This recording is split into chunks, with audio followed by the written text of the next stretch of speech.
All right, so get ready. Today we're taking a deep dive into the fascinating world of motivation and learning. Sounds exciting. It is. We've got a ton of research and theories you sent over, and we're going to break it all down, see what we find. Awesome. Yeah. We'll be looking at how our brains are wired for rewards. How our own self-image can either help or totally sabotage our motivation to learn. And get this, we're even going to touch on how feelings like curiosity or even anxiety can play a big part in how well we learn things. I think what's really cool is that, for the longest time, everyone focused on those external rewards. Like, think about it, grades you get, prizes you win, even those gold stars back in elementary school. Oh yeah, I remember those. Right, but all the new research coming out, especially in neuroscience, is showing that the actual joy of learning that internal reward, it lights up the same reward centers in our brains. Wait, so you're saying my brain basically can't tell the difference between like the thrill of getting an A+ on a test and that feeling when you finally grasp a really difficult concept? Yeah. That's exactly what the research is pointing to. And it highlights just how strong those internal rewards can be. I mean, studies actually show that just looking for information, like really digging into a new subject, that can be its own reward. Oh, tell me about it. I can spend hours going down these research rabbit holes even when there's no deadline or pressure. It's like my brain is screaming, give me more knowledge. I know, right? It's funny how that works. But, like you mentioned earlier, if just wanting information was all it took, we wouldn't be dealing with things like procrastination or self-doubt, No, right? true, true. And that's where something called self-concept comes in, especially our academic self-concept. Basically, it's all those beliefs we have about our abilities in specific areas. So let me guess. If I think I'm terrible at, say, math, hmm I'm probably going to avoid those tricky math problems, maybe even give up before I start. Yeah, unfortunately, that's often what happens. These beliefs we have about ourselves can turn into self-fulfilling prophecies. And here's the kicker. They're not always based on our actual skills or talents. There's this thing called the big fish, little pond effect that sheds light on this. Big fish, little pond. Okay, now you've got me hooked. Tell me more about this. Okay, picture this. You have a student who's crushing it in math at their school, right? They're like the big fish in a small pond.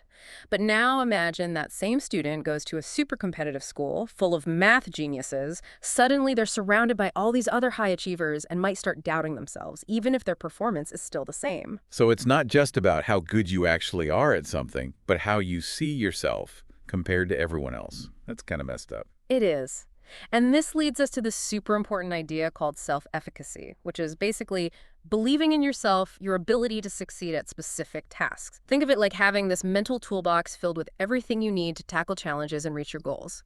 So if I have high self-efficacy when it comes to, let's say, writing, I'm more likely to dive into a tough writing assignment and feel good about my chances of nailing it. Exactly. And the good news is self-efficacy isn't something you're born with or you don't. You can actually build it up and make it stronger over time. Okay, I'm all ears. How do we build up this self-efficacy muscle? What are the secret ingredients for this confidence cocktail?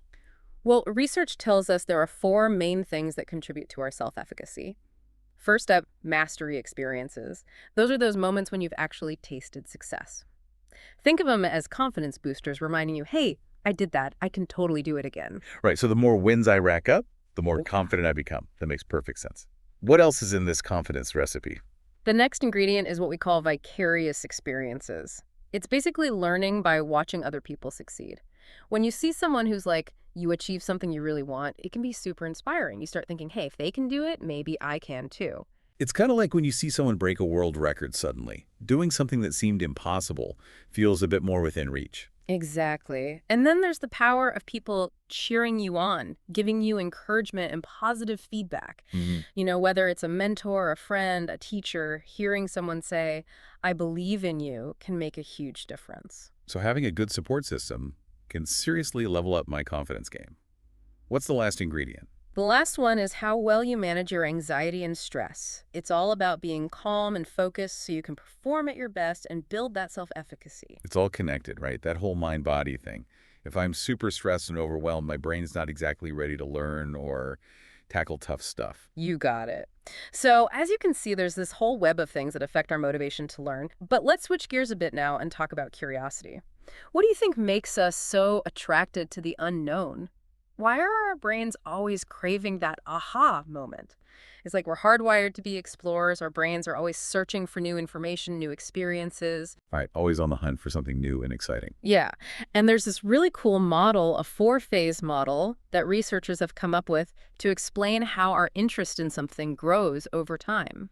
A four-phase model. Okay, I'm intrigued. Let's break down this interest journey. What are these four phases all about? Well, it all begins with something called triggered situational interest, which is that initial spark, that intrigue you feel when you bump into something totally new or unexpected. Like imagine coming across a headline that just grabs your attention and you're like, wait, what? I gotta read this. So it's that moment where your brain kind of wakes up and goes, ooh, this is interesting. Tell me more. You got it. And if that initial spark catches on, you move on to the next phase, which is maintain situational interest. Now you're getting more involved, digging deeper into the topic. It's like going from reading that one article to suddenly you're knee-deep in a whole pile of books and documentaries about it. You go from casual observer to full-on obsessed. Exactly. And as you get more and more absorbed, you might find yourself entering the emerging individual interest phase. This is where it starts to become a personal thing, you know? Maybe that article about ancient Egypt suddenly made you fascinated by archaeology. Now you can't get enough of it, reading everything you can get your hands on. Wow, so that little spark of curiosity can turn into a full-blown passion. Absolutely. And if that interest keeps growing, it can become what's called a well-developed individual interest. It becomes a passion that sticks with you, something you want to keep learning about and exploring maybe for your whole life. It's like that initial spark of curiosity ignited this fire that just keeps burning brighter and brighter. But let's be real. Even when something totally captivates us, we still have to deal with procrastination.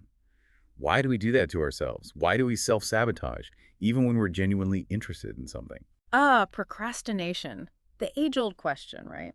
Researchers have been trying to crack that code forever. It often boils down to a mix of things, motivational roadblocks and those pesky negative feelings, anxiety or boredom. Maybe we feel overwhelmed by the task, or maybe it's a fear of failing, all those what ifs. So it's not always just laziness or lack of willpower. Sometimes it's something deeper going on. Exactly. And procrastination also goes hand in hand with something we call self-regulation, that ability to manage our time, our attention, our impulses. Procrastinators, they often struggle with this, which leads to that cycle of delaying, stressing, and then scrambling to catch up at the last minute. Sounds familiar. So if we want to beat procrastination, we need to work on those self-regulation skills. Exactly. Breaking tasks into smaller chunks, setting goals that are actually doable, and learning how to manage those negative feelings, those are all key steps in the right direction. This actually makes me think about how emotions play into learning in general. We know they can affect our motivation, but do they actually impact how we learn and remember information? They absolutely do. Emotions are a huge part of the whole learning experience. Research shows they influence everything from attention and memory to our overall motivation and how engaged we are. So if I'm really excited about a topic, super curious, I'm more likely to soak up information like a sponge. And that's exactly what the research tells us. Those positive emotions, curiosity, joy, excitement, they make the whole learning process more engaging, more memorable. It's like those aha moments really stick with us because they come with this surge of positive feeling. It's like when you get so lost in a book or a project that you completely lose track of time. You're just so into it because it's emotionally engaging. You're describing flow state. Psychologists talk about this. It's this awesome state for learning and creativity. But then you have the flip side, negative emotions, things like anxiety, fear, or even boredom. They can totally block our learning. Yeah, that makes sense. When you're stressed or anxious, focusing is hard. It's like your Mhm. brain is in fight or flight mode and can't chill out enough to learn. Exactly. And those negative feelings can drain our motivation, make us want to avoid the task altogether. So it sounds like creating a positive and supportive learning environment is super important, both for motivation and actually learning effectively. But let's address the elephant in the room here, or maybe it's more like the donkey leading the carrot.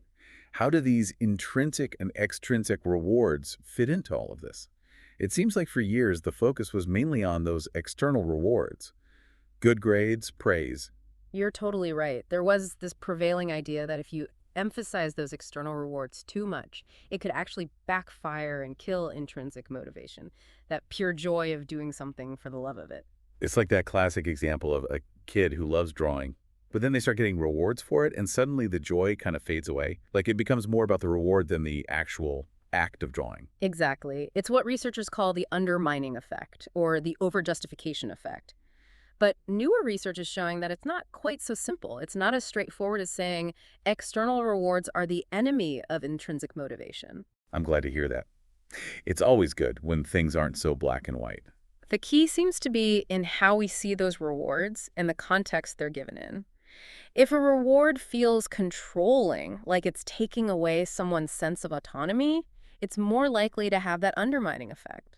So the same reward could be motivating for one person and demotivating for another, depending on how they see it and the situation. Right. It all comes down to how that reward affects their sense of competence and control. This makes me think about the whole debate around grades in education. Are they actually pushing students to learn, or are they just creating more anxiety and pressure? It's a great example. Grades can be a real double-edged sword. For some students, they can be motivating, especially if they view them as a reflection of their mastery, how far they've come. But for others, they can create this intense pressure, a fear of messing up, which makes them focus on just performing well instead of actually learning. Is the difference between wanting to learn for the sake of understanding versus just wanting a good grade? One's driven by that internal motivation, the other by external pressure. Exactly. That's why it's so important for educators to create learning environments that encourage both intrinsic and extrinsic motivation in a way that's healthy and balanced. It's about hitting that sweet spot where students feel challenged but supported, where they experience the joy of learning while also getting recognized for their efforts. This has been super insightful. I feel like I have a whole new understanding of what gets us going, what makes us want to learn, and how we can reach our full potential. But with all this in mind, all these insights, how can we actually use them to make learning better? We've explored self-belief, the role emotions play, and that tricky dance between intrinsic and extrinsic motivation. What's the next step? The million-dollar question, right? The good news is understanding how all of this works gives us some awesome tools to design learning experiences that are engaging and really effective. So we've covered so much ground already, from how our brains process rewards to how our feelings can actually change the way we learn. But I'm really curious to know how we can take all this knowledge, all these insights, and turn them into something practical, something that learners themselves can use, and also something that people who are supporting learners, like educators, can apply. That's a really important point. It's one thing to understand all these concepts, but it's another to know how to actually put them into practice, right? Right, exactly. I think for learners themselves, one of the biggest takeaways is realizing the power of mindset. Those beliefs you hold about what you're capable of, whether you see challenges as opportunities to grow or as threats to your ego, they really make a difference in how motivated you feel and how successful you'll be. So basically, having a growth mindset, believing that you can always learn and get better is really key. Absolutely. And that links directly to self-efficacy, all those things we talked about earlier, mastery experiences, those vicarious experiences, getting encouragement from others, and managing stress. Those are like the building blocks for feeling more confident in yourself. It sounds like a recipe for success. Hmm. But how do we use all of this specifically when it comes to learning? One strategy that really works is to actively seek out challenges. But here's the thing, those challenges need to be within your reach. Remember those mastery experiences. When you take on a challenge and succeed, it reinforces that belief in yourself. But if you're always aiming too high and hitting roadblocks, it can backfire. It's about finding that sweet spot challenges that push you but don't make you feel totally overwhelmed. But what about those times when you just lose motivation, even when you're working on something that feels manageable? That's where understanding those emotions is so important. If you're feeling anxious or bored, it's going to be super hard to stay focused and engaged, right? So try to figure out what's causing those negative feelings. Is it a fear of failure? Maybe you're just not that into the subject. Once you figure out the root of the problem, you can start coming up with ways to deal with it. So it's kind of like being a detective for your own emotions, looking for clues to figure out what's blocking your motivation. Exactly. And don't underestimate the power of simply changing your perspective. Can you find something, even a tiny detail, about the task that sparks your curiosity? Can you connect it to something you're already interested in or a goal you have for the future? Sometimes just looking at things a little differently can completely change how you feel. This is all so helpful for people who are learning. But what about the people who are guiding them? The educators, the mentors, parents? What are some things they can take away from all of this? For those folks, I think the first thing is to remember that everyone is different. What motivates one person might not work at all for someone else. So getting to know your learners as individuals is so important. What are they interested in? What are their strengths and weaknesses? What goals do they have? So ditching the one-size-fits-all approach and really embracing the fact that each learner is unique. Exactly. Once you know that, you can start tailoring those learning experiences to make them more engaging and motivating. Give them choices whenever you can. Let learners have a say in what and how they learn. Yeah, giving them a sense of ownership can be really powerful.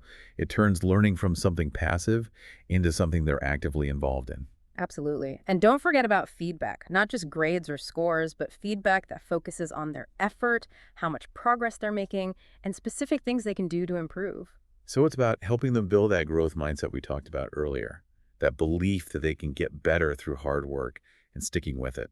You got it. And when you create a learning environment that feels safe and supportive, where people feel encouraged to take risks, that's where the magic happens. I love that. It's about nurturing that natural love of learning while giving people the support and guidance they need to really flourish. This has been such an eye-opening conversation. I feel like I have a whole new understanding of what drives us to learn and how to tap into our full potential. I've really enjoyed exploring these ideas with you. And remember, learning is a lifelong journey. The more we know about what motivates us, the better equipped we are to navigate that journey and make the most of it. This deep dive has definitely given us the tools we need to explore that vast world of knowledge out there. Thanks for joining us, and keep those minds curious and those learning spirits burning bright.